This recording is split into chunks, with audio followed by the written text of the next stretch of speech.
Holy Roman Empire. The Holy Roman Empire, also known as the Holy Roman Empire of the German nation after 1512, was a polity in Central and Western Europe, usually headed by the Holy Roman Emperor. It developed in the early Middle Ages and lasted for almost 1,000 years until its dissolution in 1806 during the Napoleonic Wars. On 25 December 800, Pope Leo III crowned Frankish King Charlemagne as Roman Emperor, reviving the title in Western Europe more than 3 centuries after the fall of the ancient Western Roman Empire in 476. The title lapsed in 924, but was revived in 962 when Otto I was crowned emperor by Pope John XII, fashioning himself as Charlemagne's and the Carolingian Empire's successor, and beginning a continuous existence of the empire for over 8 centuries. From 962 until the 12th century, the empire was one of the most powerful monarchies in Europe. The functioning of government depended on the harmonious cooperation between emperor and vassals. This harmony was disturbed during the Salian period.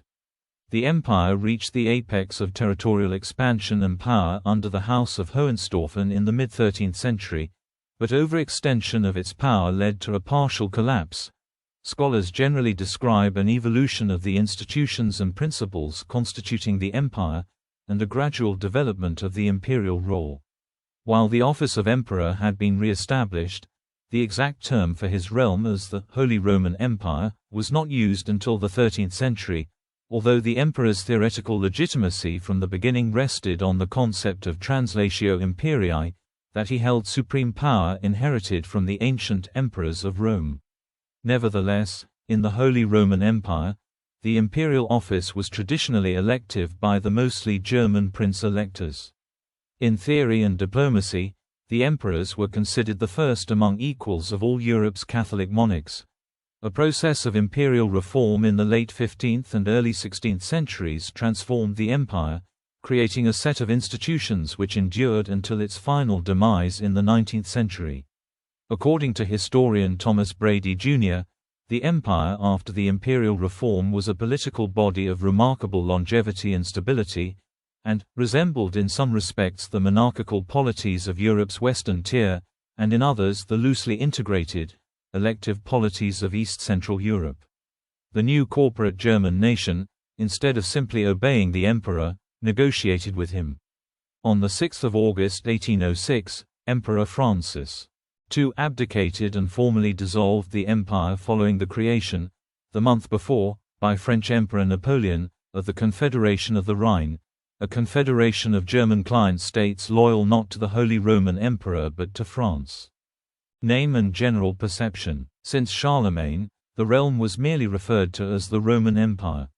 The term sacrum, holy, in the sense of consecrated, in connection with the medieval Roman Empire was used beginning in 1157 under Frederick I Barbarossa. Holy Empire, the term was added to reflect Frederick's ambition to dominate Italy and the papacy.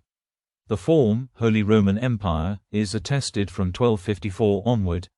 The exact term, Holy Roman Empire, was not used until the 13th century, before which the empire was referred to variously as Universum Regnum, the whole kingdom, as opposed to the regional kingdoms, Imperium Christianum, Christian Empire, or Romanum Imperium, Roman Empire, but the emperor's legitimacy always rested on the concept of translatio imperii, that he held supreme power inherited from the ancient emperors of Rome.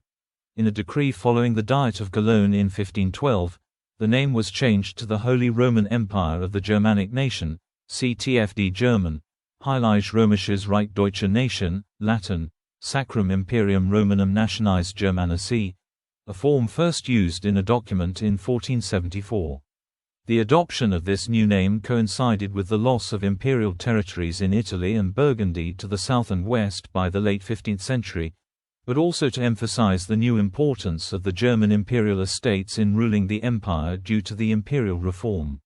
The Hungarian denomination, German Roman Empire, Hungarian, Német Római Birodalom, is the shortening of this. By the end of the 18th century, the term Holy Roman Empire of the German nation fell out of official use. Contradicting the traditional view concerning that designation, Hermann Weissert has argued in a study on imperial titulature that Despite the claims of many textbooks, the name Holy Roman Empire of the German nation never had an official status, and points out that documents were 30 times as likely to omit the national suffix as include it. In a famous assessment of the name, the political philosopher Voltaire remarked sardonically, "This body which was called and which still calls itself the Holy Roman Empire was in no way holy, nor Roman, nor an empire." In the modern period, the empire was often informally called the German Empire, Deutsches Reich, or Roman German Empire, Römisch Deutsches Reich. After its dissolution through the end of the German Empire, it was often called the Old Empire, Das Alte Reich. Beginning in 1923, early 20th century German nationalists and Nazi party propaganda would identify the Holy Roman Empire as the First Reich, Erstes Reich, Reich meaning empire, with the German Empire as the Second Reich and what would eventually become Nazi Germany as the Third Reich. David S. Batrick opines that the Ottonian kings actually built their empire on the back of military and bureaucratic apparatuses as well as the cultural legacy they inherited from the Carolingians, who ultimately inherited these from the late Roman Empire. He argues that the Ottonian Empire was hardly an archaic kingdom of primitive Germans, maintained by personal relationships only and driven by the desire of the magnates to plunder and divide the rewards among themselves, but instead, notable for their abilities to amass sophisticated economic, administrative, educational and cultural resources that they used to serve their enormous war machine. Until the end of the 15th century, the empire was in theory composed of three major blocks: Italy, Germany and Burgundy. Later territorially only the Kingdom of Germany and Bohemia remained, with the Burgundian territories lost to France. Although the Italian territories were formerly part of the empire, the territories were ignored in the Imperial Reform and splintered into numerous de facto independent territorial entities.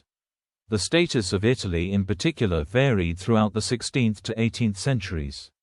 Some territories like Piedmont Savoy became increasingly independent, while others became more dependent due to the extinction of their ruling noble houses, causing these territories to often fall under the dominions of the Habsburgs and their cadet branches. Barring the loss of Franche-Comté in 1678, the external borders of the empire did not change noticeably from the Peace of Westphalia, which acknowledged the exclusion of Switzerland and the northern Netherlands, and the French protectorate over Alsace, to the dissolution of the empire. At the conclusion of the Napoleonic Wars in 1815, most of the Holy Roman Empire was included in the German Confederation, with the main exceptions being the Italian states. History. Early Middle Ages. Carolingian Empire. As Roman power in Gaul declined during the 5th century, local Germanic tribes assumed control. In the late 5th and early 6th centuries, the Merovingians, under Clovis I and his successors, consolidated Frankish tribes and extended hegemony over others to gain control of northern Gaul and the middle Rhine River Valley region. By the middle of the 8th century, the Merovingians were reduced to figureheads, and the Carolingians, led by Charles Martel, became the de facto rulers. In 751, Martel's son Pepin became king of the Franks, and later gained the sanction of the Pope. The Carolingians would maintain a close alliance with the papacy. In 768, Pepin's son Charlemagne became king of the Franks and began an extensive expansion of the realm. He eventually incorporated the territories of present-day France, Germany, northern Italy, the Low Countries and beyond, linking the Frankish kingdom with papal lands. Although antagonism about the expense of Byzantine domination had long persisted within Italy, a political rupture was set in motion in earnest in 726 by the iconoclasm of Emperor Leo III the Isaurian, in what Pope Gregory II saw as the latest in a series of imperial heresies. In 797, the Eastern Roman Emperor Constantine VI was removed from the throne by his mother, Empress Irene, who declared herself sole ruler. As the Latin Church only regarded a male Roman emperor as the head of Christendom, Pope Leo III sought a new candidate for the dignity, excluding consultation with the Patriarch of Constantinople. Charlemagne's good service to the Church in his defense of papal possessions against the Lombards made him the ideal candidate. On Christmas Day of 800, Pope Leo III crowned Charlemagne emperor, restoring the title in the West for the first time in over 3 centuries. This can be seen as symbolic of the papacy turning away from the declining Byzantine Empire toward the new power of Carolingian Francia. Charlemagne adopted the formula Renovatio Imperii Romanorum, renewal of the Roman Empire. In 802, Irene was overthrown and exiled by Nikephoros I, and henceforth there were 2 Roman emperors.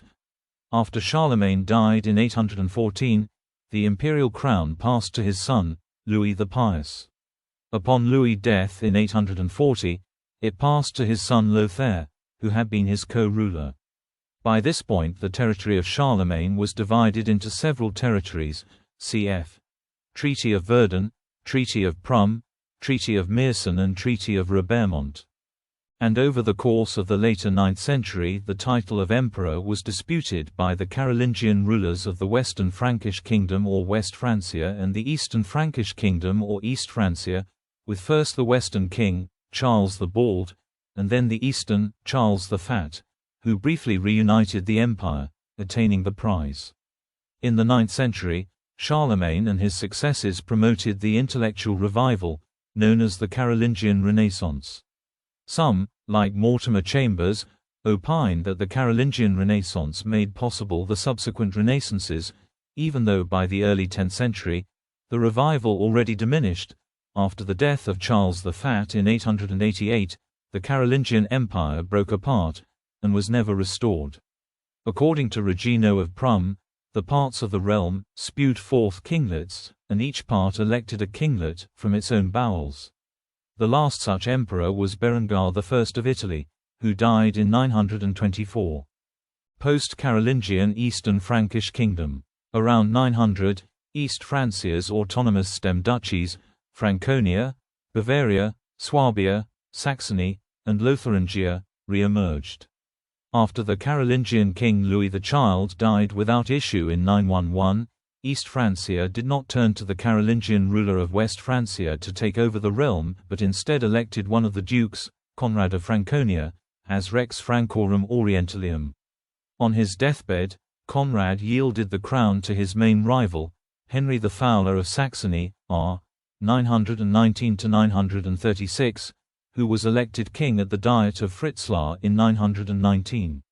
Henry reached a truce with the raiding Magyars, and in 933 he won a first victory against them in the Battle of Riade.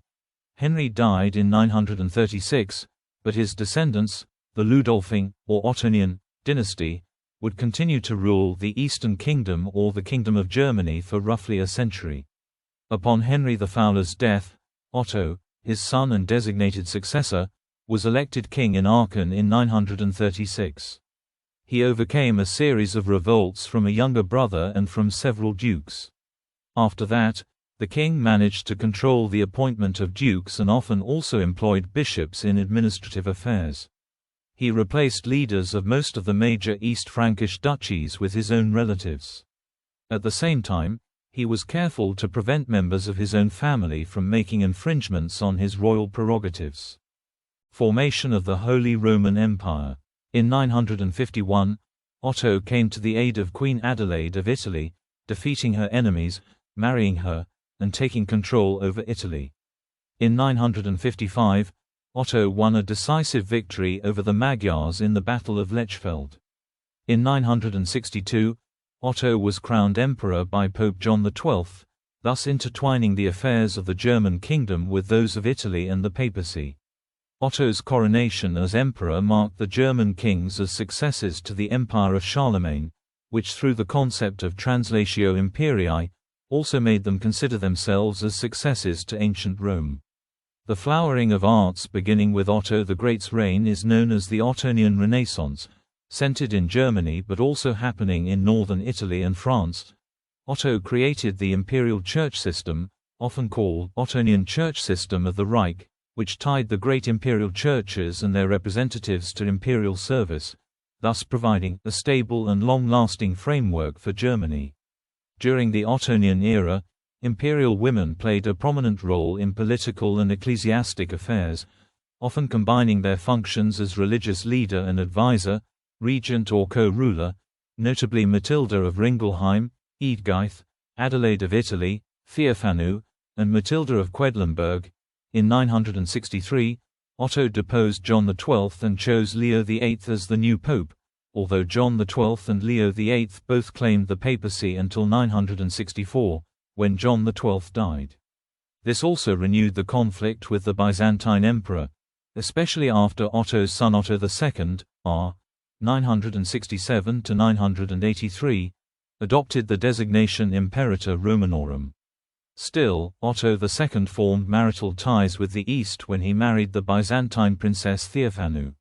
Their son, Otto III, came to the throne only 3 years old, and was subjected to a power struggle and series of regencies until his age of majority in 994. Up to that time, he remained in Germany, while a deposed duke, Crescentius II, ruled over Rome and part of Italy, ostensibly in his stead. In 996 Otto III appointed his cousin Gregory V the first German pope. A foreign pope and foreign papal offices were seen with suspicion by Roman nobles, who were led by Crescentius II to revolt. Otto III's former mentor Antipope John XVI briefly held Rome, until the Holy Roman Emperor seized the city.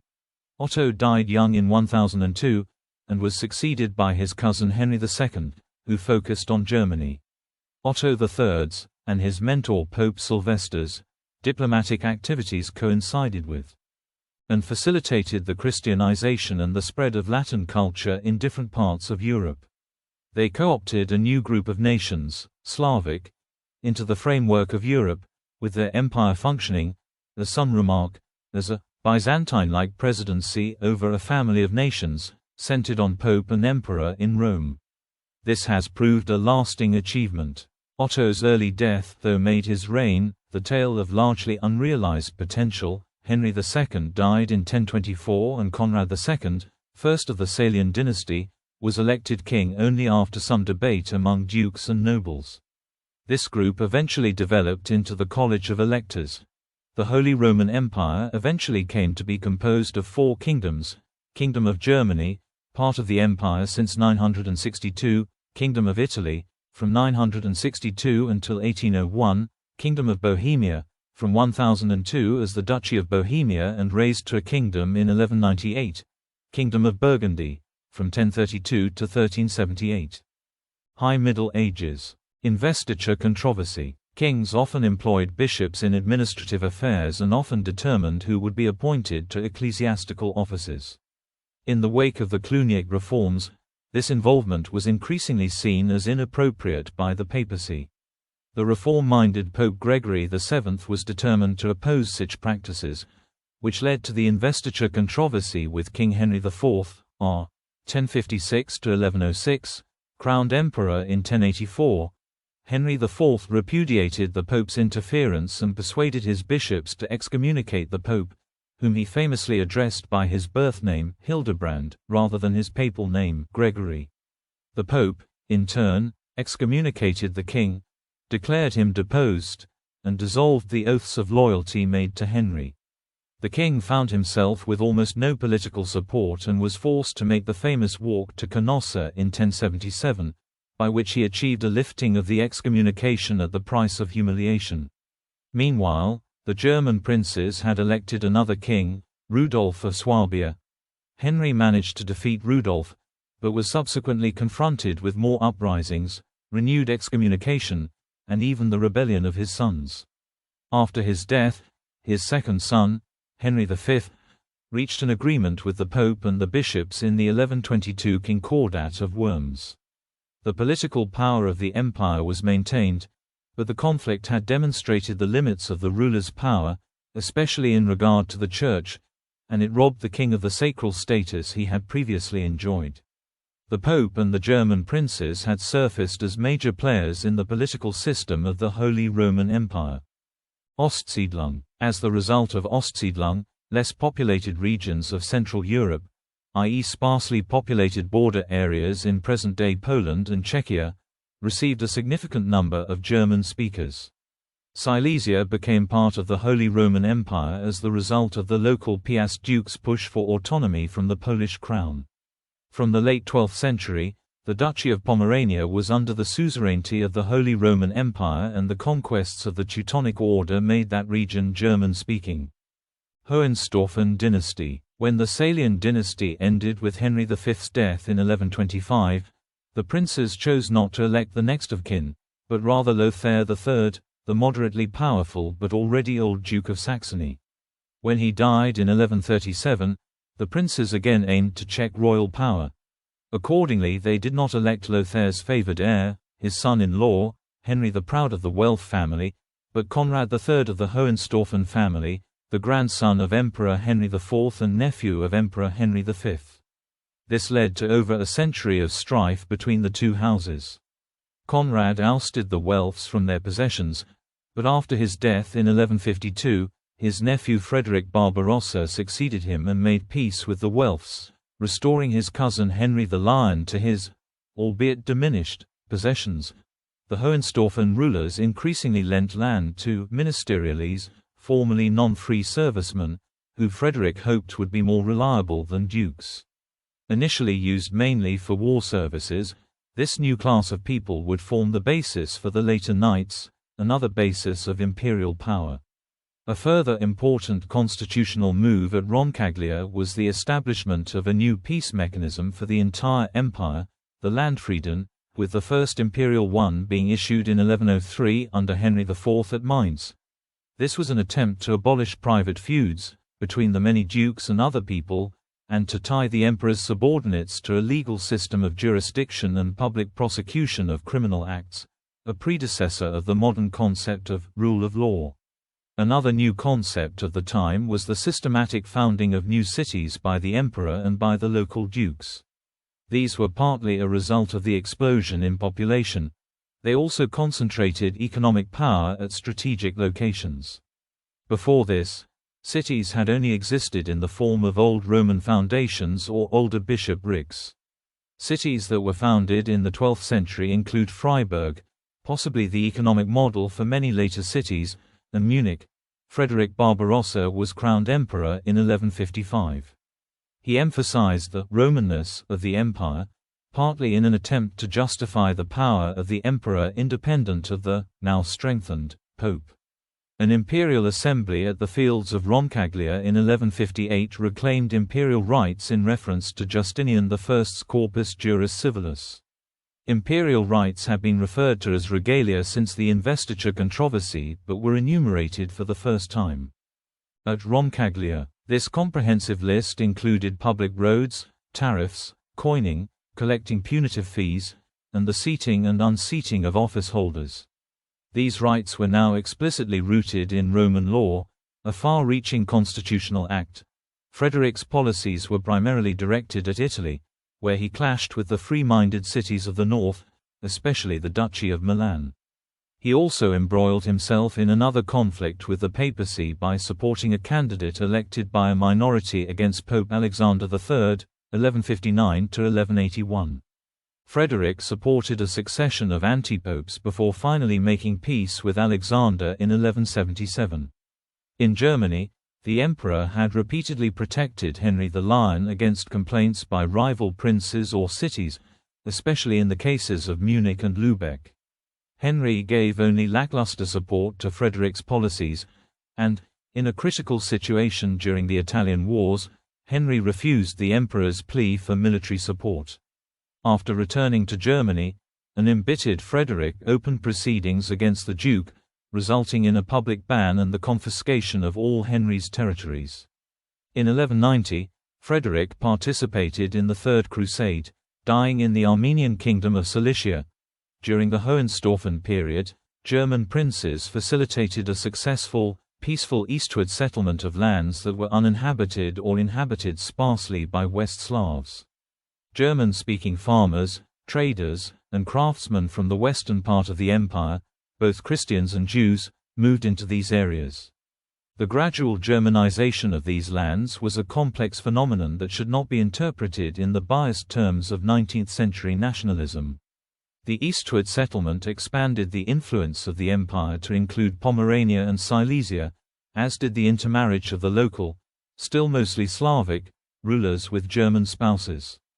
The Teutonic Knights were invited to Prussia by Duke Conrad of Masovia to Christianize the Prussians in 1226. The monastic state of the Teutonic Order, CTFD German, Deutschordenstaat, and its later German successor state of the Duchy of Prussia was never part of the Holy Roman Empire. Under the son and successor of Frederick Barbarossa, Henry VI, the Hohenstaufen dynasty reached its apex, with the addition of the Norman Kingdom of Sicily through the marriage of Henry VI and Constance of Sicily. Bohemia and Poland were under feudal dependence, while Cyprus and Lesser Armenia also paid homage. The Iberian Moroccan Caliph accepted his claims over the suzerainty over Tunis and Tripolitania and paid tribute. Fearing the power of Henry, the most powerful monarch in Europe since Charlemagne, the other European kings formed an alliance. But Henry broke this coalition by blackmailing English King Richard the Lionheart.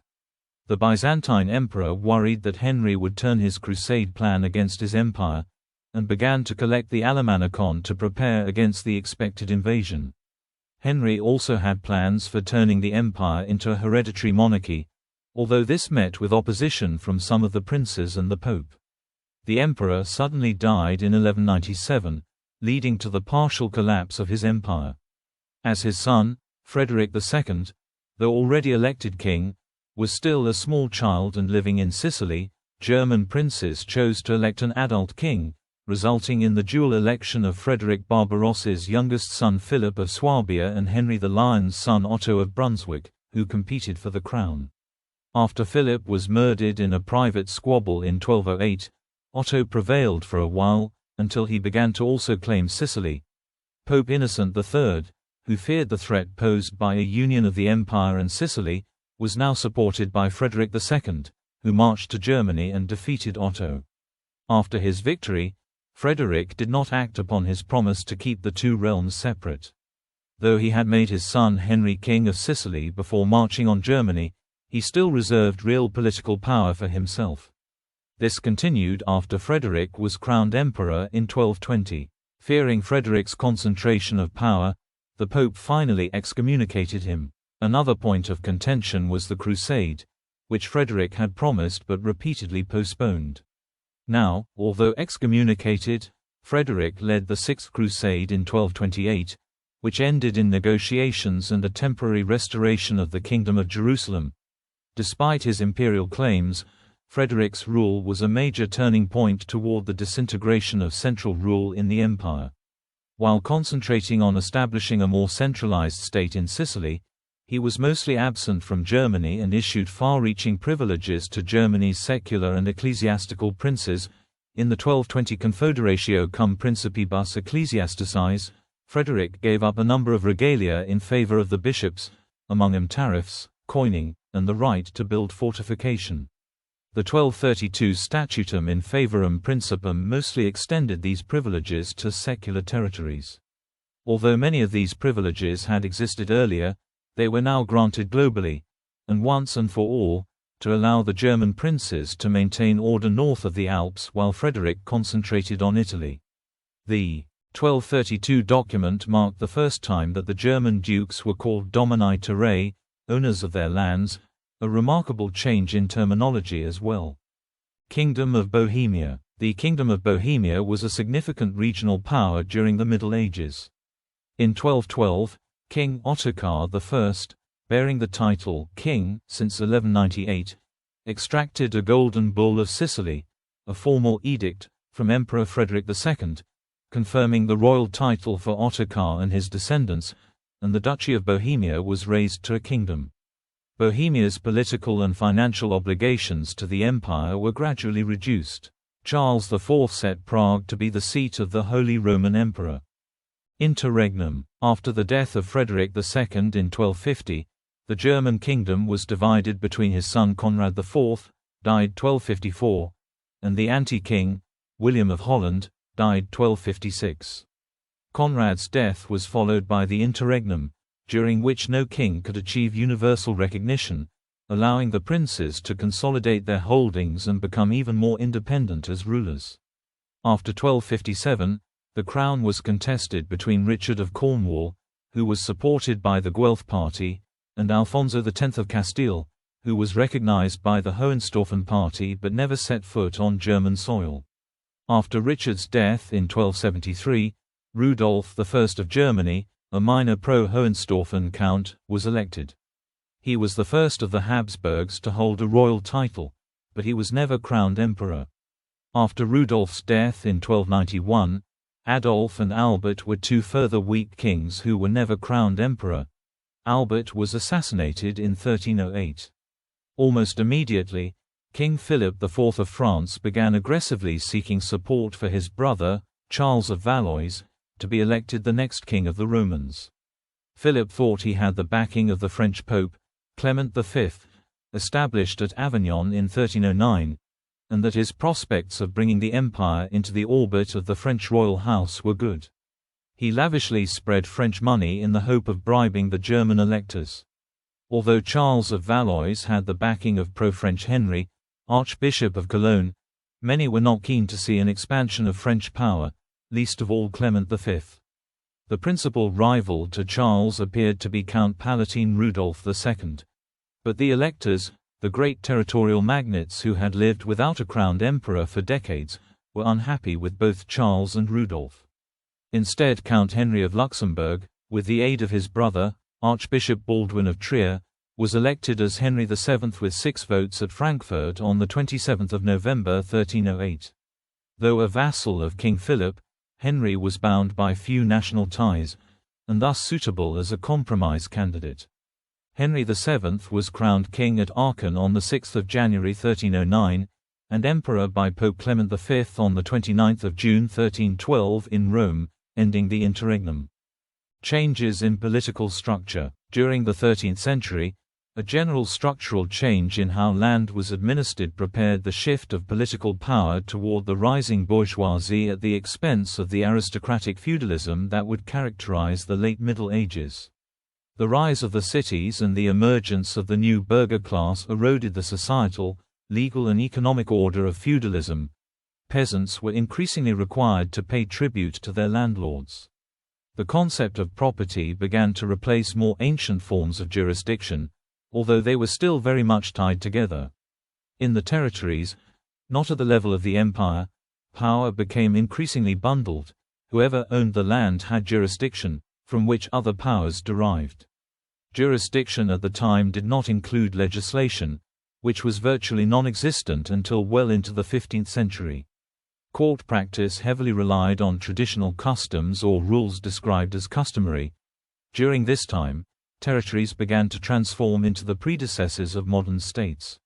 The process varied greatly among the various lands and was most advanced in those territories that were almost identical to the lands of the old Germanic tribes, e.g., Bavaria.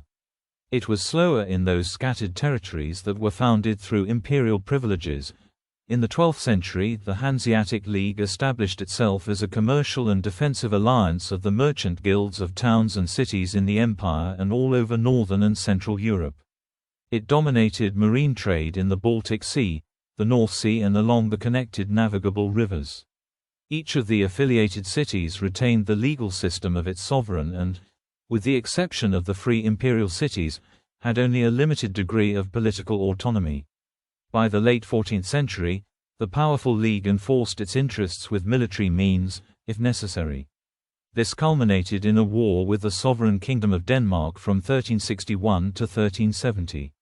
The League declined after 1450. Late Middle Ages. Rise of the territories after the Hohenstaufens. The difficulties in electing the king eventually led to the emergence of a fixed college of prince-electors, Kurfürsten, whose composition and procedures were set forth in the Golden Bull of 1356, issued by Charles IV, reigned 1355 to 1378, King of the Romans since 1346, which remained valid until 1806. This development probably best symbolizes the emerging duality between emperor and realm, Kaiser und Reich, which were no longer considered identical. The Golden Bull also set forth the system for election of the Holy Roman Emperor. The emperor now was to be elected by a majority rather than by consent of all 7 electors. For electors the title became hereditary, and they were given the right to mint coins and to exercise jurisdiction. Also, it was recommended that their sons learn the imperial languages, German, Latin, Italian, and Czech. The decision by Charles IV is the subject of debates. On one hand, it helped to restore peace in the lands of the empire that had been engulfed in civil conflicts after the end of the Hohenstaufen era. On the other hand, the blow to central authority was unmistakable. Thomas Brady Jr. opines that Charles IV's intention was to end contested royal elections.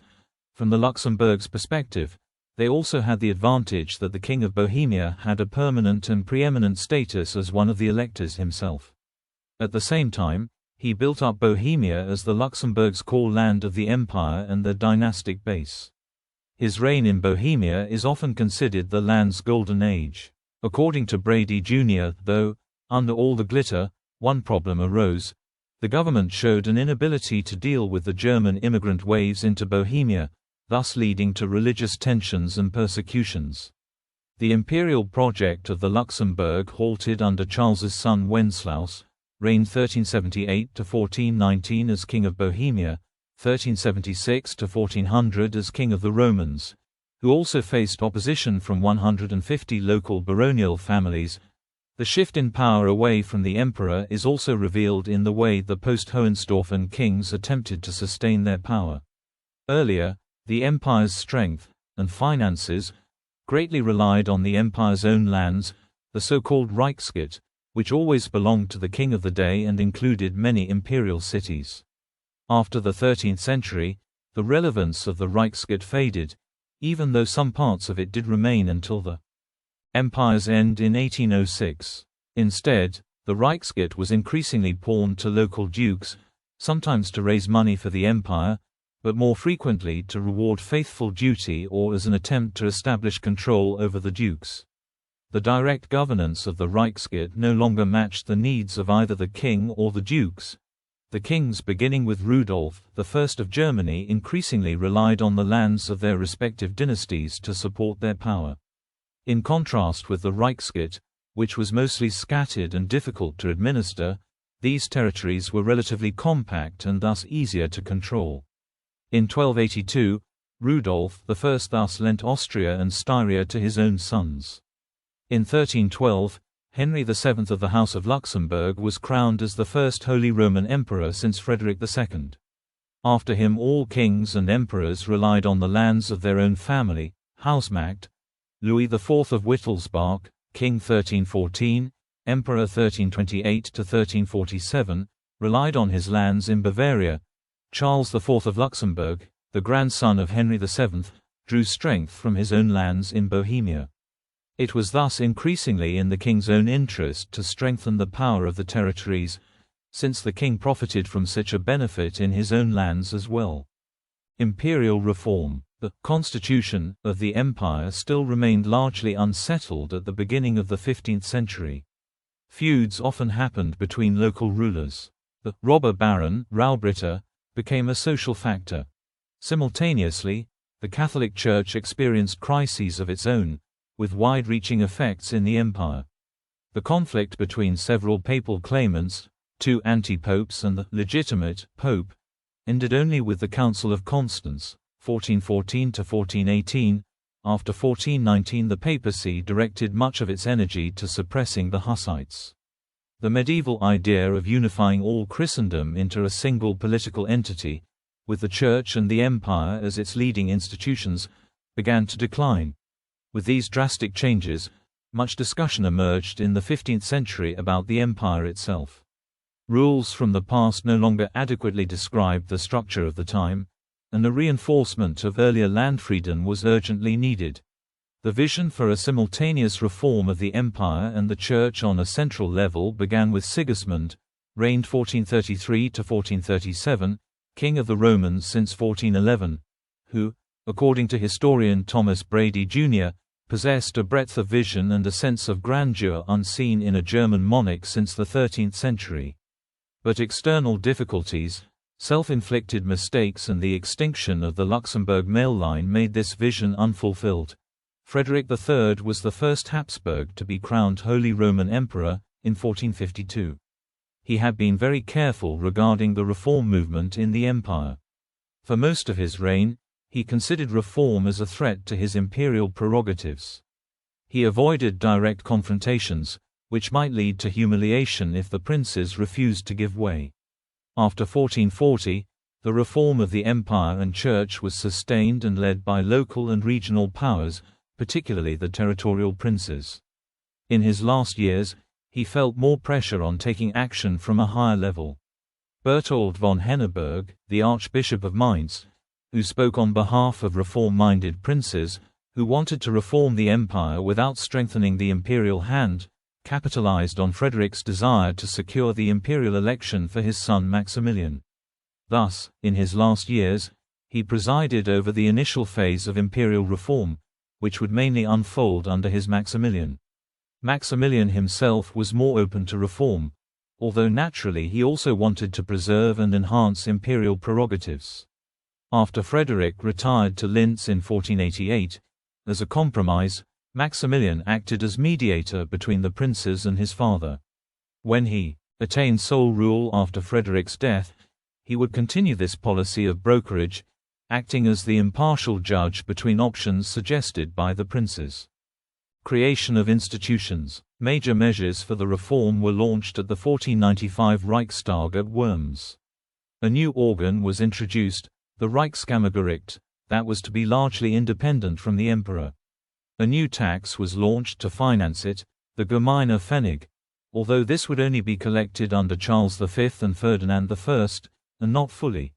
To create a rival for the Reichskammergericht, in 1497 Maximilian established the Reichshofrat, which had its seat in Vienna. During Maximilian's reign, this council was not popular though. In the long run, the two courts functioned in parallel, sometimes overlapping.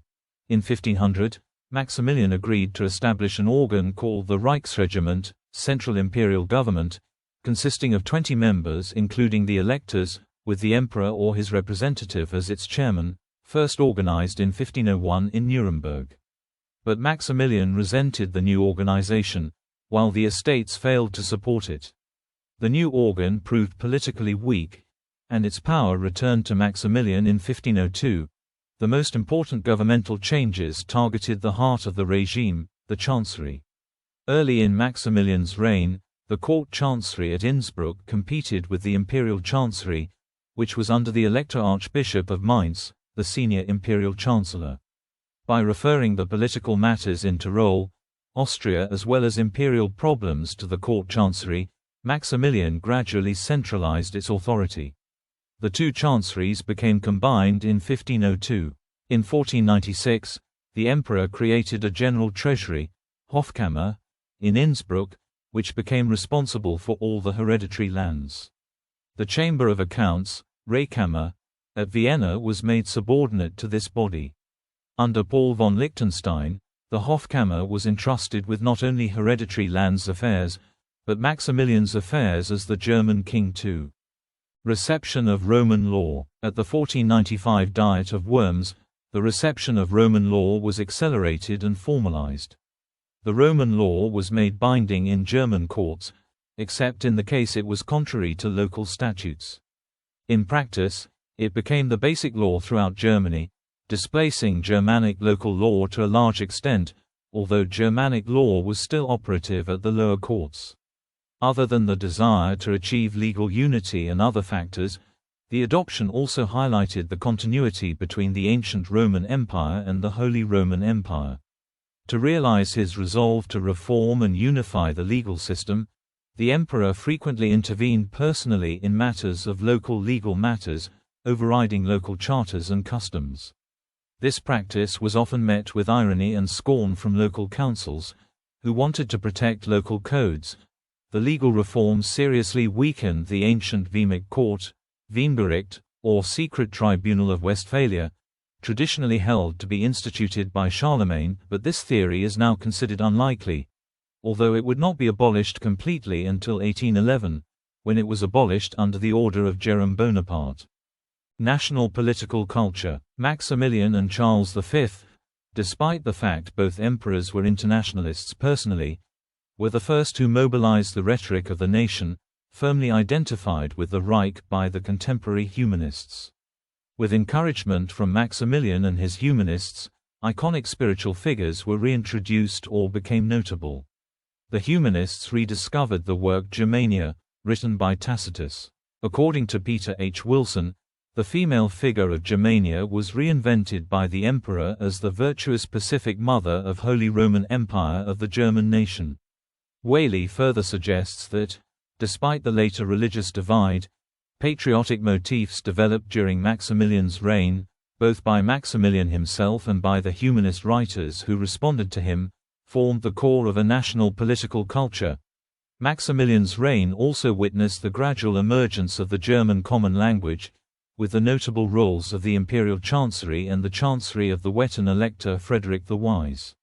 The development of the printing industry together with the emergence of the postal system, the first modern one in the world, initiated by Maximilian himself with contribution from Frederick III and Charles the Bold, led to a revolution in communication and allowed ideas to spread. Unlike the situation in more centralized countries, the decentralized nature of the empire made censorship difficult. Terence McIntosh comments that the expansionist, aggressive policy pursued by Maximilian I and Charles V at the inception of the early modern German nation, although not to further the aims specific to the German nation per se, relying on German manpower as well as utilizing fearsome Landsknechte and mercenaries, would affect the way neighbors viewed the German polity, although in the longue durée, Germany tended to be at peace. Imperial power. Maximilian was the first Holy Roman Emperor in 250 years who ruled as well as reigned. In the early 1500s, he was true master of the empire, although his power weakened during the last decade before his death. Whaley notes that, despite struggles, what emerged at the end of Maximilian's rule was a strengthened monarchy and not an oligarchy of princes. Benjamin Curtis opines that while Maximilian was not able to fully create a common government for his lands, although the Chancellery and Court Council were able to coordinate affairs across the realms, he strengthened key administrative functions in Austria and created central offices to deal with financial, political and judicial matters. These offices replaced the feudal system and became representative of a more modern system that was administered by professionalized officials. After 2 decades of reforms, the emperor retained his position as first among equals, while the empire gained common institutions through which the emperor shared power with the estates. By the early 16th century, the Habsburg rulers had become the most powerful in Europe, but their strength relied on the composite monarchy as a whole, and not only the Holy Roman Empire. See also, Empire of Charles V. Maximilian had seriously considered combining the Burgundian lands, inherited from his wife Mary of Burgundy, with his Austrian lands to form a powerful core, while also extending toward the east. After the unexpected addition of Spain to the Habsburg Empire, at one point he intended to leave Austria, raised to a kingdom, to his younger grandson Ferdinand. His elder grandson Charles V later gave Spain and most of the Burgundian lands to his son Philip II of Spain, the founder of the Spanish branch, and the Habsburg hereditary lands to his brother Ferdinand, the founder of the Austrian branch. In France and England, from the 13th century onward, stationary royal residences had begun to develop into capital cities that grew rapidly and developed corresponding infrastructure. The Palais de la Cite and the Palace of Westminster became the respective main residences. This was not possible in the Holy Roman Empire because no real hereditary monarchy emerged, but rather the tradition of elective monarchy prevailed. See, imperial election, which, in the High Middle Ages, led to kings of very different regional origins being elected. List of royal and imperial elections in the Holy Roman Empire. If they wanted to control the empire and its rebellious regional rulers, they could not limit themselves to their home region and their private palaces. As a result, kings and emperors continued to travel around the empire well into modern times, using their temporary residences, Kaiserpfalz, as transit stations for their itinerant courts. From the late Middle Ages onward, the weakly fortified Pfalzen were replaced by imperial castles.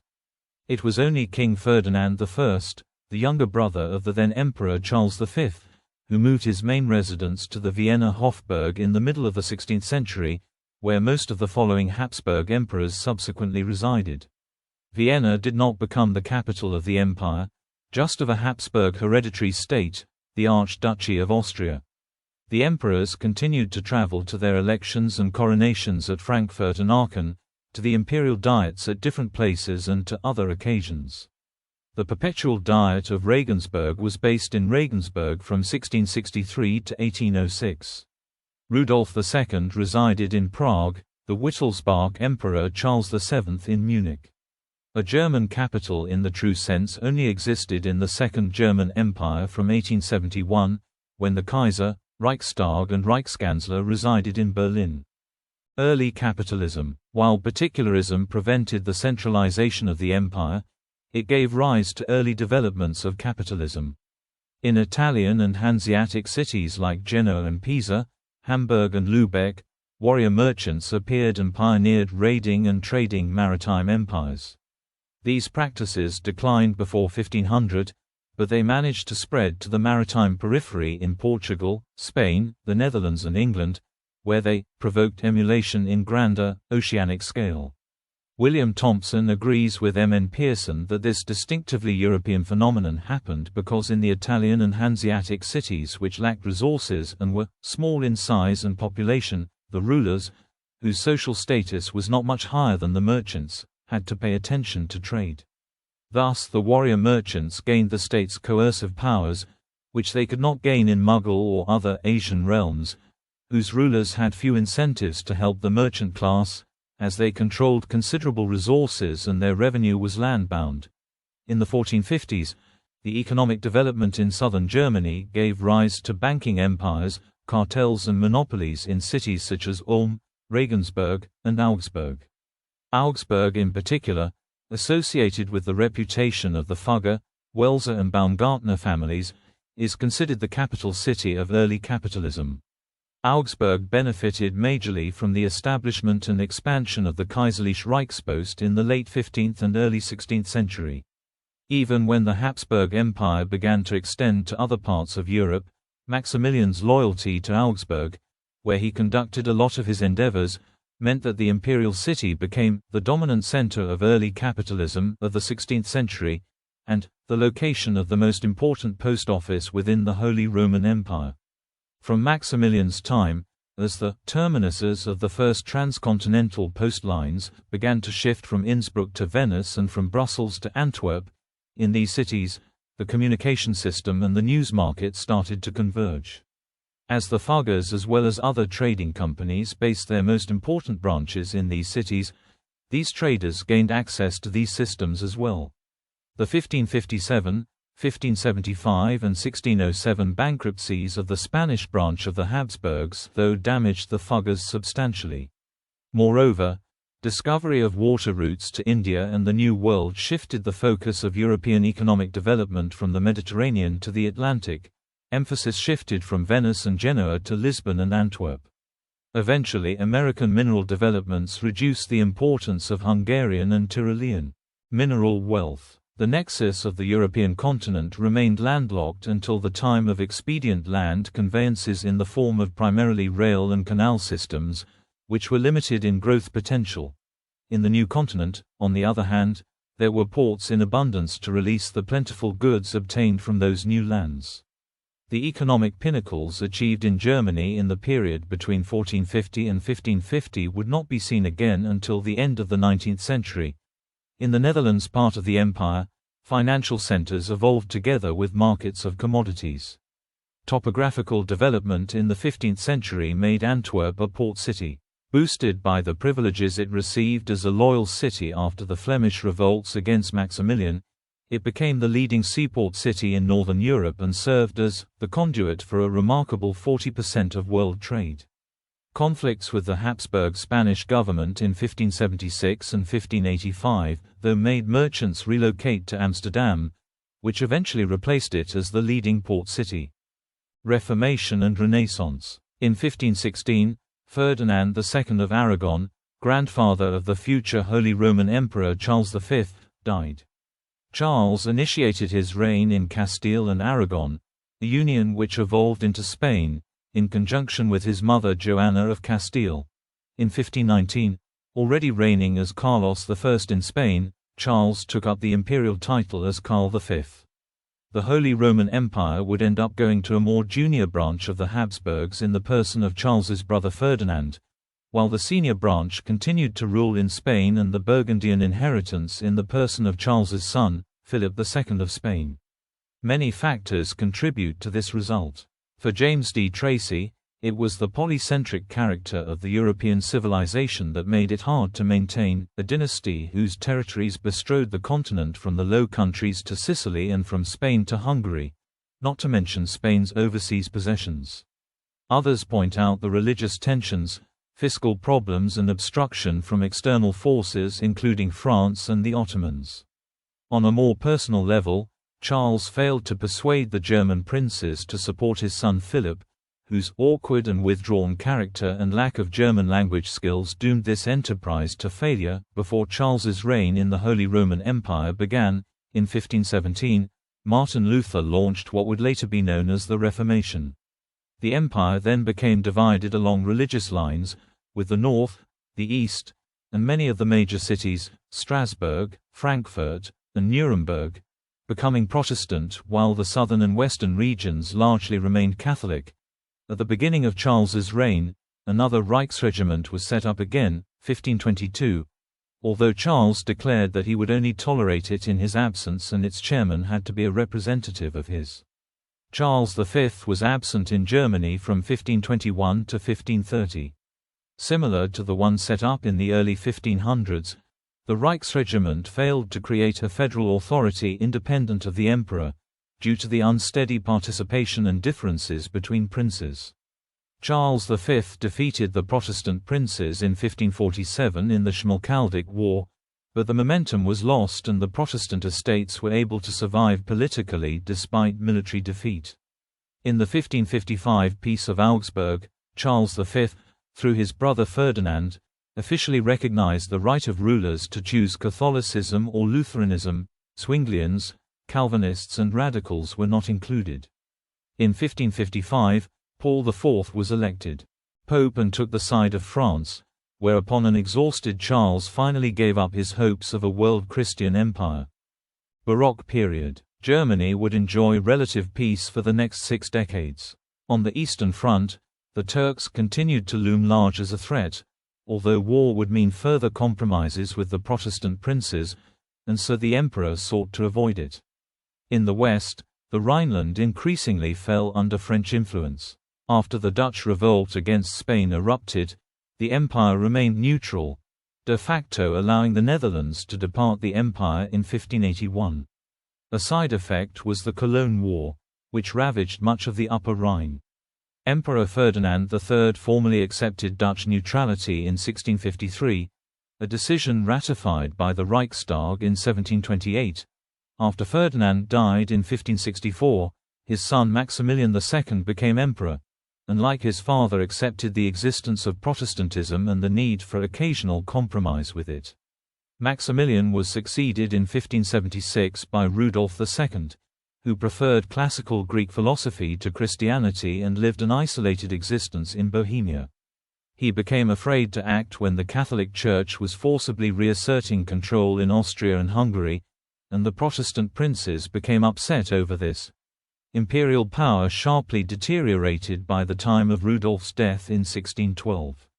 When Bohemians rebelled against the emperor, the immediate result was the series of conflicts known as the 30 Years' War, 1618 to 1648, which devastated the empire.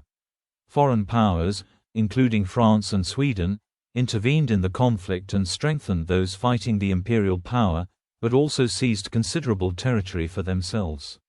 Accordingly, the empire could never return to its former glory, leading Voltaire to make his infamous quip that the Holy Roman Empire was neither holy nor Roman nor an empire. Still, its actual end did not come for 2 centuries. The Peace of Westphalia in 1648, which ended the 30 Years' War, allowed Calvinism, but Anabaptists, Arminians and other Protestant communities would still lack any support and continue to be persecuted well until the end of the empire. The Habsburg emperors focused on consolidating their own estates in Austria and elsewhere.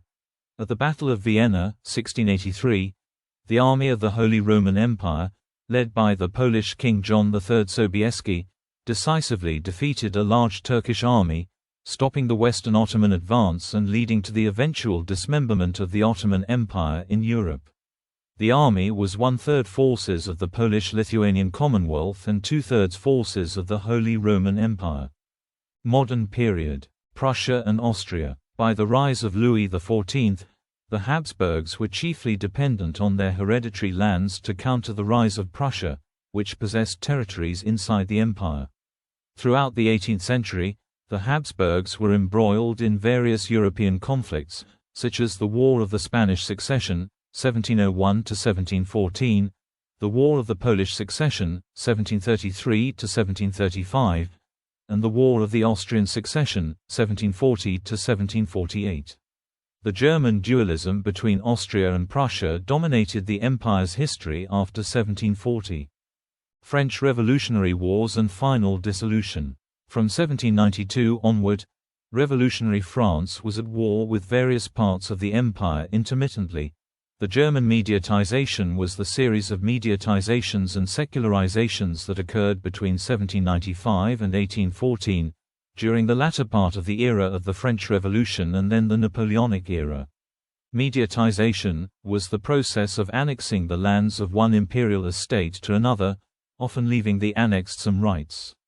For example, the estates of the imperial knights were formally mediatized in 1806, having de facto been seized by the great territorial states in 1803 in the so-called Rittersturm. Secularization was the abolition of the temporal power of an ecclesiastical ruler such as a bishop or an abbot and the annexation of the secularized territory to a secular territory. The empire was dissolved on 6 August 1806, when the last Holy Roman Emperor Francis II, from 1804, Emperor Francis I of Austria, abdicated, following a military defeat by the French under Napoleon at the Battle of Austerlitz in 1805. See Treaty of Pressburg. Napoleon reorganized much of the empire into the Confederation of the Rhine, a French satellite. Francis's House of Habsburg-Lorraine survived the demise of the empire, continuing to reign as emperors of Austria and kings of Hungary until the Habsburg Empire's final dissolution in 1918. In the aftermath of World War I, the Napoleonic Confederation of the Rhine was replaced by a new union, the German Confederation, in 1815, following the end of the Napoleonic Wars. It lasted until 1866, when Prussia founded the North German Confederation, a forerunner of the German Empire which united the German-speaking territories outside of Austria and Switzerland under Prussian leadership in 1871. This state developed into modern Germany. The abdication indicated that the Kaiser no longer felt capable of fulfilling his duties as head of the Reich, and so declared that we consider the tie that has bound us to the body politic of the German Reich to be broken, that we have expired the office and dignity of the head of the Reich through the unification of the confederated Rhenish estates, and that we are thereby relieved of all the duties we have assumed towards the German Reich consider counted, and lay down the imperial crown worn by the same until now and conducted imperial government, as is hereby done. The only princely member states of the Holy Roman Empire that have preserved their status as monarchies until today are the Grand Duchy of Luxembourg and the Principality of Liechtenstein. The only free imperial cities still existing as states within Germany are Hamburg and Bremen. All other historic member states of the Holy Roman Empire were either dissolved or have adopted republican systems of government. Demographics. Population. Overall population figures for the Holy Roman Empire are extremely vague and vary widely. The Empire of Charlemagne may have had as many as 20 million people. Given the political fragmentation of the later empire, there were no central agencies that could compile such figures. Nevertheless, it is believed the demographic disaster of the 30 Years' War meant that the population of the empire in the early 17th century was similar to what it was in the early 18th century. By one estimate, the empire did not exceed 1618 levels of population until 1750. In the early 17th century, the electors held under their rule the following number of imperial subjects: Habsburg monarchy, 5,350,000, including 3 million in the Bohemian crown lands, Electorate of Saxony, 1,200,000. Duchy of Bavaria, later Electorate of Bavaria, 800,000. Electoral Palatinate, 600,000. Electorate of Brandenburg, 350,000. Electorates of Mainz, Trier, and Cologne, 300–400,000 altogether. While not electors, the Spanish Habsburgs had the second highest number of subjects within the empire after the Austrian Habsburgs, with over 3 million in the early 17th century in the Burgundian Circle and Duchy of Milan.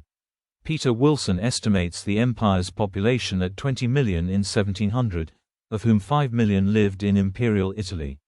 By 1800 he estimates the empire's population at 29 million, excluding Italy, with another 12.6 million held by the Austrians and Prussians outside of the empire. According to a contemporary estimate of the Austrian War Archives for the first decade of the 18th century, the empire, including Bohemia and the Spanish Netherlands, had a population of close to 28 million, with a breakdown as follows: 65 ecclesiastical states with 14% of the total land area and 12% of the population, 45 dynastic principalities with 80% of the land and 80% of the population, 60 dynastic counties and lordships with 3% of the land and 3.5% of the population, 60 imperial towns with 1% of the land and 3.5% of the population, imperial knights' territories, numbering into the several hundreds, with 2% of the land and 1% of the population. German demographic historians have traditionally worked on estimates of the population of the Holy Roman Empire based on assumed population within the frontiers of Germany in 1871 or 1914. More recent estimates use less outdated criteria, but they remain guesswork. One estimate based on the frontiers of Germany in 1870 gives a population of some 15–17 million around 1600, declined to 10–13 million around 1650. Following the 30 Years' War, other historians who work on estimates of the population of the early modern empire suggest the population declined from 20 million to some 16–17 million by 1650. A credible estimate for 1800 gives 27–28 million inhabitants for the empire, which at this point had already lost the remaining Low Countries, Italy, and the left bank of the Rhine in the 1797 Treaty of Campo Formio, with an overall breakdown as follows: 9 million Austrian subjects, including Silesia, Bohemia and Moravia, 4 million Prussian subjects, 14–15 million inhabitants for the rest of the empire. There are also numerous estimates for the Italian states that were formerly part of the empire. Largest cities. Largest cities or towns of the empire by year: 1050, Regensburg 40,000 people. Rome 35,000, Mainz 30,000, Speyer 25,000, Cologne 21,000, Trier 20,000, Worms 20,000, Lyon 20,000, Verona 20,000, Metz 16,000 people, Florence 15,000, 1300 to 1350, Milan 120,000 people, Florence 110,000 people, Genoa 90,000 people, Prague 77,000 people, Cologne 60,000 people, Marseille 40,000 people, Verona 40,000 people, Padua 35,000 people, Erfurt 32,000 people, Metz 32,000 people, Regensburg 30,000 people, Speyer 25,000 people, Mainz 24,000 people, Aachen 21,000 people, Magdeburg 20,000 people, Nuremberg 20,000 people, Vienna 20,000 people, Danzig, now Gdansk, 20,000 people, Strasbourg, now Strasbourg, 20,000 people, Worms 20,000 people, Lübeck 15,000 people, Regensburg 11,000 people, 1500, Milan 100,000 people, Genoa 70,000 people, Prague 70,000, Florence 50,000 people, Cologne 45,000, Antwerp 40,000 people, Cremona 40,000 people, Nuremberg 38,000, Augsburg 30,000, Mantova 28,000 people, Lübeck 25,000, Breslau, now Wrocław, 25,000, Regensburg 22,000, Augsburg 20,000 people, Vienna 20,000, Strasbourg, now Strasbourg, 20,000. Parma 19,000 people, Magdeburg 18,000, Modena 18,000 people, Pavia 16,000 people, Ulm 16,000, Hamburg 15,000, 1600, Milan 150,000, Prague 100,000, Vienna 50,000, Augsburg 45,000, Cologne 40,000, Nuremberg 40,000, Hamburg 40,000, Magdeburg 40,000, Breslau, now Wrocław, 40,000, Strasbourg, now Strasbourg, 25,000, Lübeck 23,000, Ulm 21,000, Regensburg 20,000, Frankfurt am Main 20,000, Munich 20,000. Religion. Catholicism constituted the single official religion of the empire until 1555. The Holy Roman Emperor was always Catholic. Lutheranism was officially recognized in the Peace of Augsburg of 1555, and Calvinism in the Peace of Westphalia of 1648. Those two constituted the only officially recognized Protestant denominations, while various other Protestant confessions such as Anabaptism, Arminianism, etc. coexisted illegally within the empire. Anabaptism came in a variety of denominations, including Mennonites, Schwarzenau Brethren, Hutterites, the Amish, and multiple other groups. Following the Peace of Augsburg, the official religion of a territory was determined by the principle cuius regio, eius religio, according to which a ruler's religion determined that of his subjects. The Peace of Westphalia abrogated that principle by stipulating that the official religion of a territory was to be what it had been on 1 January 1624, considered to have been a normal year. Henceforth, the conversion of a ruler to another faith did not entail the conversion of his subjects. In addition, all Protestant subjects of a Catholic ruler and vice versa were guaranteed the rights that they had enjoyed on that date. While the adherents of a territory's official religion enjoyed the right of public worship, the others were allowed the right of private worship, in chapels without either spires or bells.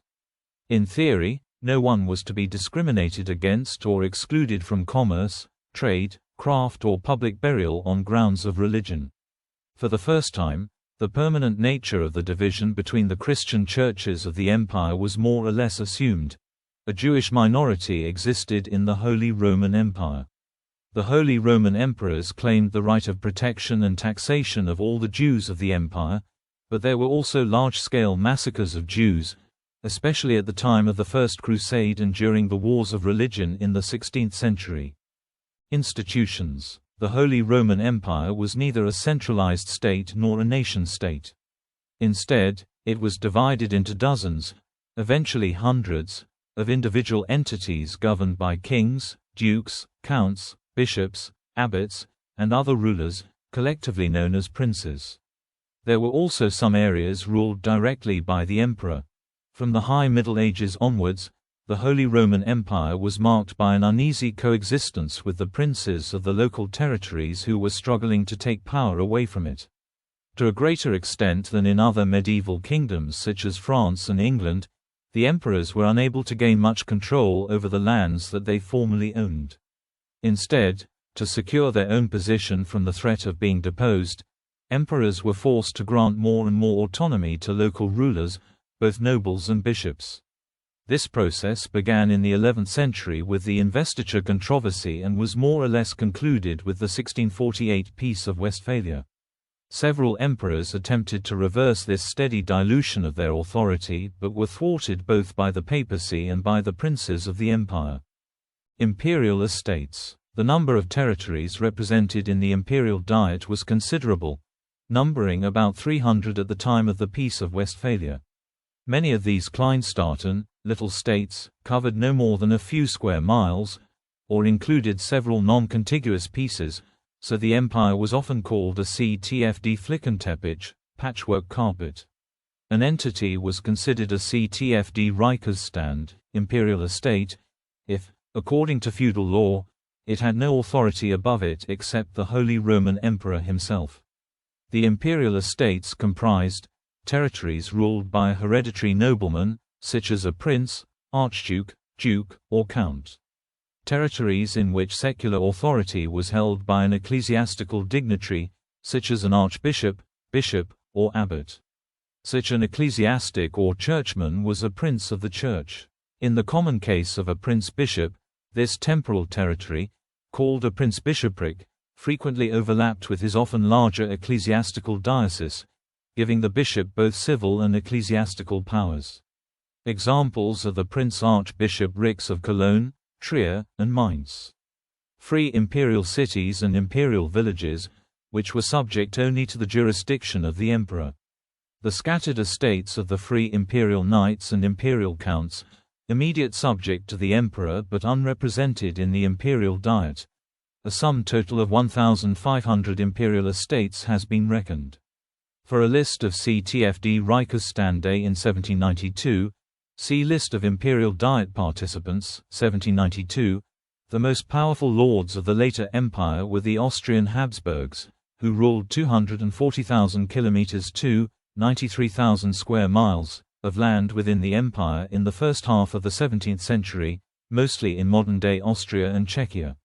At the same time, the lands ruled by the electors of Saxony, Bavaria, and Brandenburg, prior to the acquisition of Prussia, were all close to 40,000 kilometers to 15,000 square miles.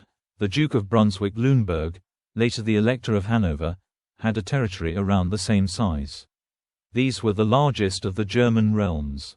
The Elector of the Palatinate had significantly less at 20,000 kilometers to 7,700 square miles, and the ecclesiastical electorates of Mainz, Cologne, and Trier were much smaller, with around 7,000 kilometers to 2,700 square miles.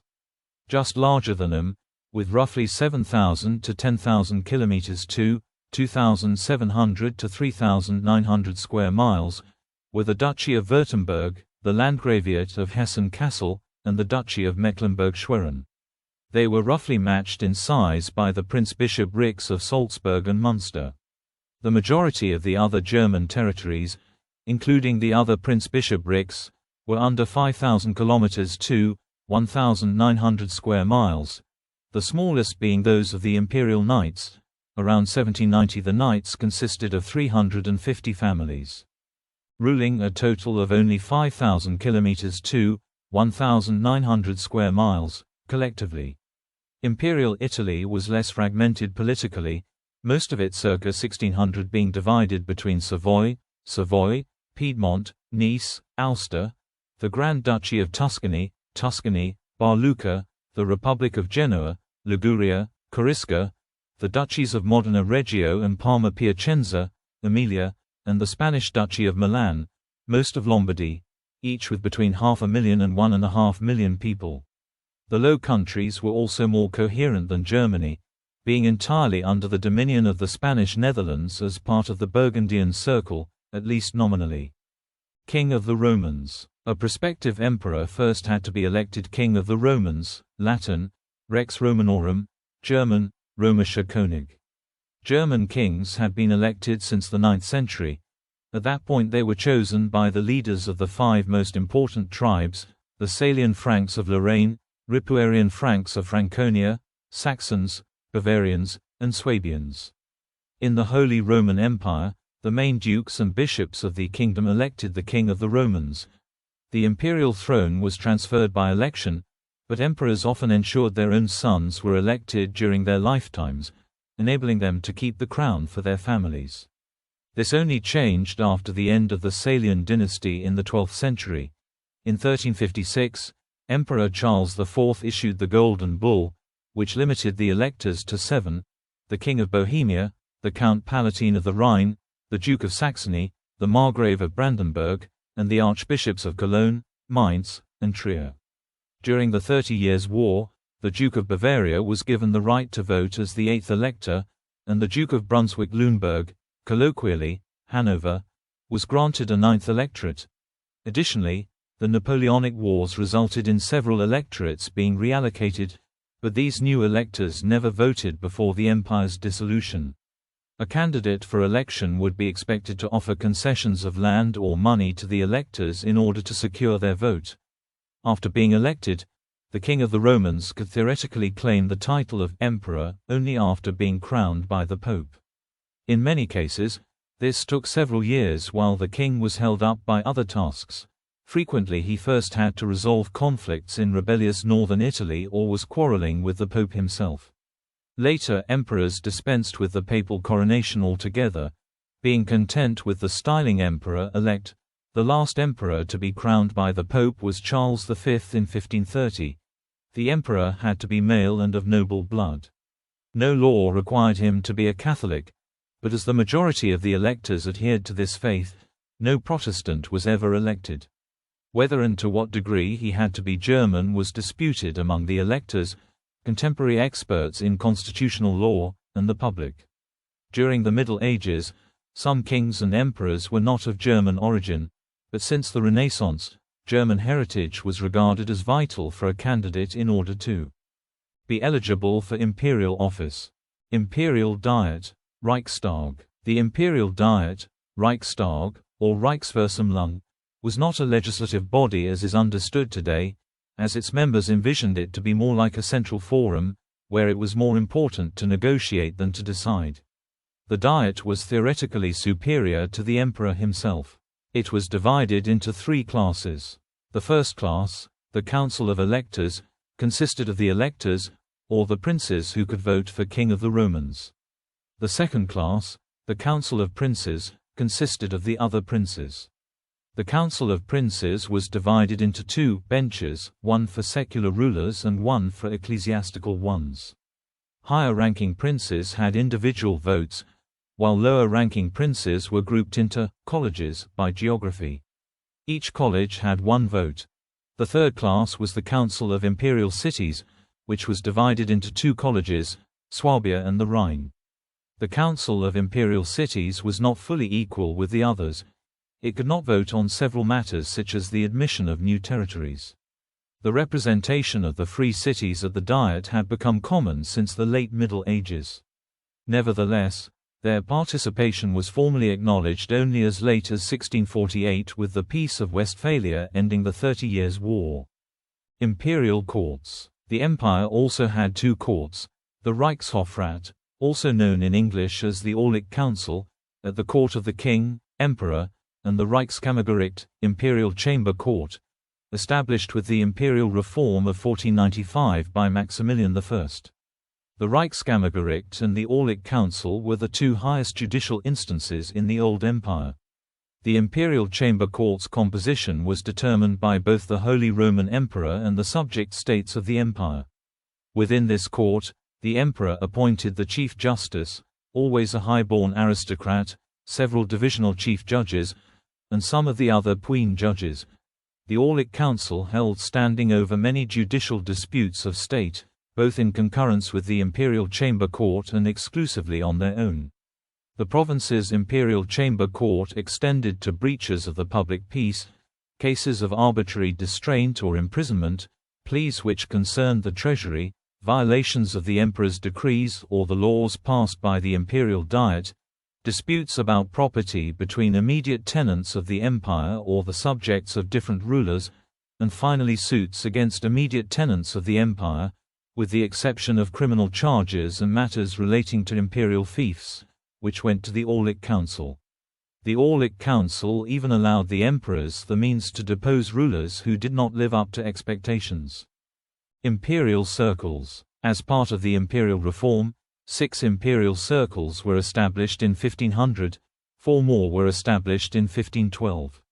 These were regional groupings of most, though not all, of the various states of the empire for the purposes of defense, imperial taxation, supervision of coining, peacekeeping functions, and public security. Each circle had its own parliament, known as a Reichstag, circle diet, and one or more directors, who coordinated the affairs of the circle. Not all imperial territories were included within the imperial circles. Even after 1512, the lands of the Bohemian crown were excluded, as were Switzerland, the imperial fiefs in northern Italy, the lands of the imperial knights, and certain other small territories like the lordship of Jeva. Army. The Army of the Holy Roman Empire, CTFD German, Reichsarmee, CTFD Reichsheer or CTFD Reichsarmatur, Latin, Exercitus Imperii, was created in 1422 and as a result of the Napoleonic Wars came to an end even before the empire. It should not be confused with the imperial army, CTFD Kaiserliche Armee, of the emperor. Despite appearances to the contrary, the army of the empire did not constitute a permanent standing army that was always at the ready to fight for the empire. When there was danger, an army of the empire was mustered from among the elements constituting it, in order to conduct an imperial military campaign or CTFD Reichsschifffahrt. In practice, the imperial troops often had local allegiances stronger than their loyalty to the emperor. Administrative centers. Throughout the first half of its history, the Holy Roman Empire was reigned over by a traveling court. Kings and emperors toured between the numerous Kaiserpfazes, imperial palaces, usually resided for several weeks or months and furnished local legal matters, law and administration. Most rulers maintained one or a number of favorites imperial palace sites, where they would advance development and spent most of their time. Charlemagne, Aachen from 794, Otto I, Magdeburg, from 955, Frederick II, Palermo 1220–1254, Wittelsbacher, Munich 1328–1347 and 1744–1745, Habsburger, Prague 1355–1437 and 1576–1611, and Vienna 1438–1576, 1611–1740 and 1745–1806. This practice eventually ended during the 16th century, as the emperors of the Habsburg dynasty chose Vienna and Prague and the Wittelsbach rulers chose Munich as their permanent residences. Maximilian I's true home was still the stirrup, the overnight rest and the saddle, although Innsbruck was probably his most important base. Charles V was also a nomadic emperor. Vienna became imperial capital during the 1550s under Ferdinand I, reigned 1556–1564. Except for a period under Rudolf II, reigned 1570–1612, who moved to Prague, Vienna kept its primacy under his successors. Before that, certain sites served only as the individual residence for a particular sovereign.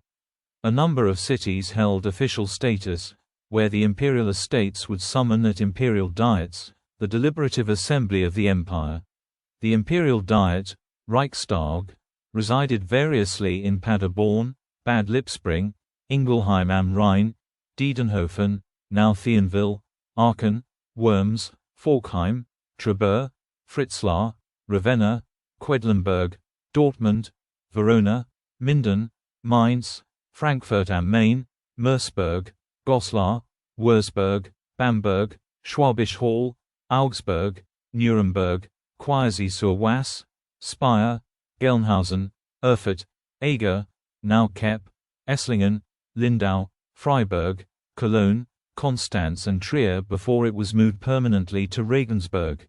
Until the 15th century the elected emperor was crowned and anointed by the Pope in Rome, among some exceptions in Ravenna, Bologna and Reims.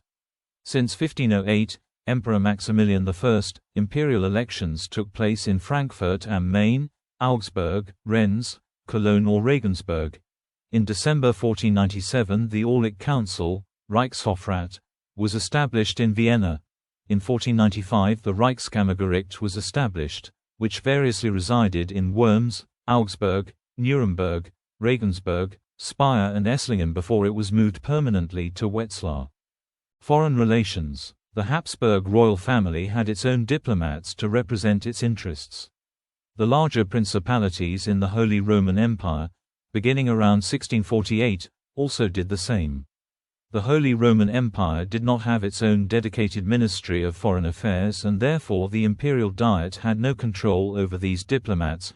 Occasionally the diet criticized them. When Regensburg served as the site of the diet, France and, in the late 1700s, Russia, had diplomatic representatives there. The kings of Denmark, Great Britain, and Sweden had landholdings in Germany and so had representation in the Diet itself. The Netherlands also had envoys in Regensburg. Regensburg was the place where envoys met as it was where representatives of the Diet could be reached. Imperial families and dynasties. Some constituencies of the Holy Roman Empire had additional royal or imperial territories that were, sometimes from the outset, outside the jurisdiction of the Holy Roman Empire. Henry VI, inheriting both German aspirations for imperial sovereignty and the Norman Sicilian king's dream of hegemony in the Mediterranean, had ambitious design for a world empire. Bocher remarks that marriage policy also played an important role here. The marital policy of the Staufer ranged from Iberia to Russia, from Scandinavia to Sicily, from England to Byzantium and to the Crusader states in the east. Henry was already casting his eyes beyond Africa and Greece, to Asia Minor and Syria and of course on Jerusalem. His annexation of Sicily changed the strategic balance in the Italian peninsula. The emperor, who wanted to make all his lands hereditary, also asserted that papal fiefs were imperial fiefs. On his death at the age of 31, though, he was unable to pass his powerful position to his son, Frederick II, who had only been elected king of the Romans. The union between Sicily and the empire thus remained personal union. Frederick II became king of Sicily in 1225 through marriage to Isabella II, or Yolande, of Jerusalem, and regained Bethlehem and Nazareth for the Christian side through negotiation with Al-Kamil. The Hohenstaufen dream of world empire ended with Frederick's death in 1250, though, in its earlier days, the empire provided the principal medium for Christianity to infiltrate the pagans' realms in the north and the east, Scandinavians, Magyars, Slavic people etc. By the Reform era, the empire, in its nature, was defensive and not aggressive, desiring of both internal peace and security against invading forces, a fact that even warlike princes such as Maximilian I appreciated. In the early modern age, the association with the Church Universal for the Luxembourgs, and the Catholic Church for the Habsburgs, as well as the emperor's responsibility for the defense of Central Europe remained a reality though. Even the trigger for the conception of the Imperial Reform under Sigismund was the idea of helping the Church to put its house in order. Traditionally, German dynasties had exploited the potential of the imperial title to bring Eastern Europe into the fold, in addition to their lands north and south of the Alps. Marriage and inheritance strategies, following by, usually defensive, warfare, played a great role both for the Luxembourgs and the Habsburgs. It was under Sigismund of the Luxembourg, who married Mary, Queen Regnal and the rightful heir of Hungary, and later consolidated his power with the marriage to the capable and well-connected noblewoman Barbara of Scilly, that the emperor's personal empire expanded to a kingdom outside the boundary of the Holy Roman Empire, Hungary. This last monarch of the Luxembourg dynasty, who wore 4 royal crowns, had managed to gain an empire almost comparable in scale to the later Habsburg Empire, although at the same time they lost the Kingdom of Burgundy and control over Italian territories. The Luxembourgs' focus on the east, especially Hungary, allowed the new Burgundian rulers from the Valois dynasty to foster discontent among German princes. Thus, the Habsburgs were forced to refocus their attention on the west. Frederick III's cousin and predecessor, Albert II of Germany, who was Sigismund's son-in-law and heir through his marriage with Elizabeth of Luxembourg, had managed to combine the crowns of Germany, Hungary, Bohemia and Croatia under his rule, but he died young. During his rule, Maximilian I had a double focus on both the east and the west. The successful expansion, with the notable role of marriage policy, under Maximilian bolstered his position in the empire, and also created more pressure for an imperial reform, so that they could get more resources and coordinated help from the German territories to defend their realms and counter hostile powers such as France. Ever since he became king of the Romans in 1486, the empire provided essential help for his activities in Burgundian Netherlands as well as dealings with Bohemia, Hungary and other eastern polities. In the reigns of his grandsons, Croatia and the remaining rump of the Hungarian kingdom chose Ferdinand as their ruler after he managed to rescue Silesia and Bohemia from Hungary's fate against the Ottoman. Sims notes that their choice was a contractual one, tying Ferdinand's rulership in these kingdoms and territories to his election as King of the Romans and his ability to defend Central Europe. In turn, The Habsburgs' imperial rule also depended on holding these additional extensive lands as independent sources of wealth and prestige. The later Austrian Habsburgs from Ferdinand I were careful to maintain a distinction between the dynastic empire and the Holy Roman Empire. Peter Wilson argues that the institutions and structures developed by the Imperial Reform mostly served German lands. And, although the Habsburg monarchy remained closely entwined with the empire, the Habsburgs deliberately refrained from including their other territories in its framework. Instead, they developed their own institutions to manage what was, effectively, a parallel dynastic territorial empire, and which gave them an overwhelming superiority of resources, in turn allowing them to retain an almost unbroken grip on the imperial title over the next 3 centuries. Ferdinand had an interest in keeping Bohemia separate from imperial jurisdiction and making the connection between Bohemia and the empire looser. Bohemia did not have to pay taxes to the empire, as he refused the rights of an imperial elector as King of Bohemia, which provided him with half of his revenue.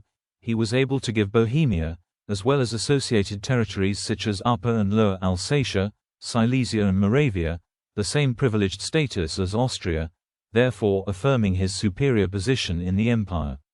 The Habsburgs also tried to mobilize imperial aid for Hungary, which, throughout the 16th century, cost the dynasty more money in defense expenditure than the total revenue it yielded. Since 1542, Charles V and Ferdinand had been able to collect the common penny tax, or Turkenhilfe, Turkish aid, designed to protect the empire against the Ottomans or France. But as Hungary, unlike Bohemia, was not part of the empire, the imperial aid for Hungary depended on political factors. The obligation was only in effect if Vienna or the empire were threatened. Wilson notes that, in the early 1520s, the Reichstag hesitated to vote aid for Hungary's King Louis II, because it regarded him as a foreign prince. This changed once Hungary passed to the Habsburgs on Louis' death in battle in 1526, and the main objective of imperial taxation across the next 90 years was to subsidize the cost of defending the Hungarian frontier against the Ottomans. The bulk of the weaponry and other military materiel was supplied by firms based in the empire and financed by German banks. The same is true of the troops who eventually evicted the Ottomans from Hungary between 1683 and 1699. The Imperial Law Code of 1532 was used in parts of Hungary until the mid-17th century, but otherwise Hungary had its own legal system and did not import Austrian ones. Hungarian nobles resisted the use of Germanic titles like Graf for Count until 1606, and very few acquired the personal status of Imperial Prince.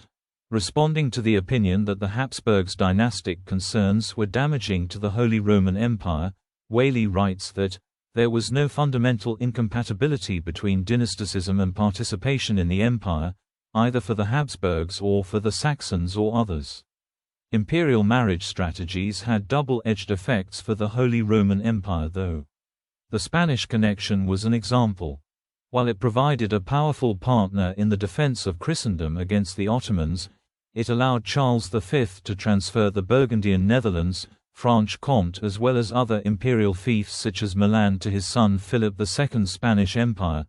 Other than the imperial families, other German princes possessed foreign lands as well, and foreign rulers could also acquire imperial fiefs and thus become imperial princes.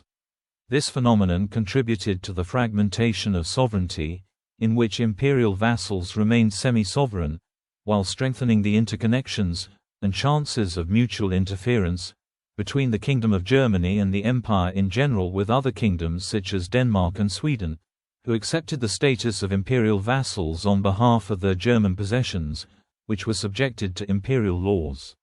The two Scandinavian monarchies honored the obligations to come to the aid of the empire in the wars of 17th and early 18th centuries. They also imported German princely families as rulers, although in both cases, this did not produce direct unions. Denmark consistently tried to take advantage of its influence in imperial institutions to gain new imperial fiefs along the Elbe, although these attempts generally did not succeed.